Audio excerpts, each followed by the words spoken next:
मन में दृढ़ संकल्प की भावना होना तो आप अपने भाग्य को भी बदल सकते हैं। जी हाँ, नमस्कार दोस्तों, मैं एस ठाकुर आप सभी का एलसी स्टोरी में तहे दिल से स्वागत करता हूँ।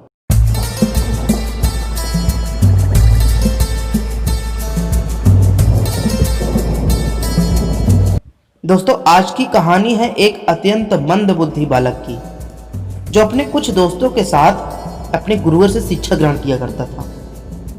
पर वो बालक कभी भी अपना पाठ याद नहीं कर पाता था।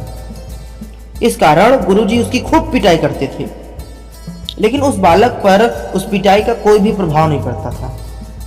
एक दिन गुरुजी उस बालक की पिटाई कर रहे थे तो उनकी दृष्टि उस बालक के दाएं हाथ की हथेली पर पड़ी। उन्होंने देखा कि उस बालक के हथेली में तो विद्या की रेखा ही नहीं है। गुरुजी की आंखों में आंसू आ गए और उन्होंने बालक को पीटना बंद कर दिया। बालक को इस बात पर बहुत आश्चर्य हुआ। बालक ने गुरुजी से पूछा, आपने मुझे पीटना क्यों बंद कर दिया गुरुवर?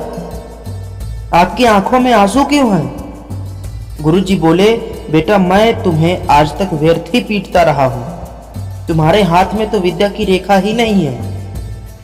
गुरुजी के इन शब्दों की चोट बालक के मन पर पड़ी, लेकिन गुरुजी की बात सुनकर बालक निराश नहीं हुआ। उसने मन ही मन अपने भाग्य को बदलने का निर्णय ले लिया, दृढ़ संकल्प कर लिया। बालक ने गुरुजी के सम्मुख अपना दायां हाथ फैलाया और गुरुजी से पूछा, विद्या की रेखा कहाँ होती है गुरुवर?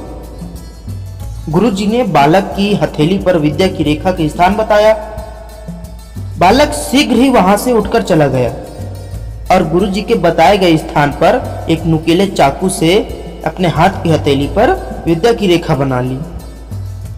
वो थोड़ी देर बाद गुरुजी के सम्मुख उपस्थित हुआ और अपनी खून से सनी हथेली को गुरुजी के ओर बढ़ाते हुए बोला, गुरुजी, मैंने अपनी हथेली पर विद्या की रेखा बना ली है। अब आप मुझे पढ़ाइए, मैं विद्या अवश्य ग्रहण कर सकूंगा। बालक के इस संकल्प को देखकर गुरुजी आश्चर्यचकित रह गए और उन्होंने मन ही मन उस बालक को महान आचार्य बनने का आशीर्वाद दे दिया।